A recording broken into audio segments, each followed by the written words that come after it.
One thing that you've never done and you never will do. Oh.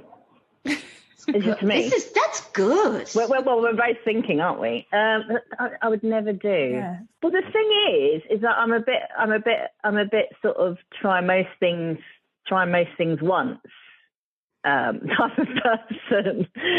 So that's a bit difficult.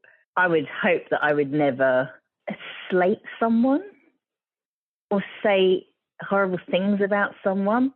I just don't, because sometimes you hear people talking about other people, like maybe a famous person, because maybe someone's been interviewed and been asked their opinion about someone else. And I just think everyone can just sort of do what they want and live their own lives, as long as they're not hurting anyone. And we don't need to have an opinion on what everyone is doing. The reason I brought this up is because I got interviewed by a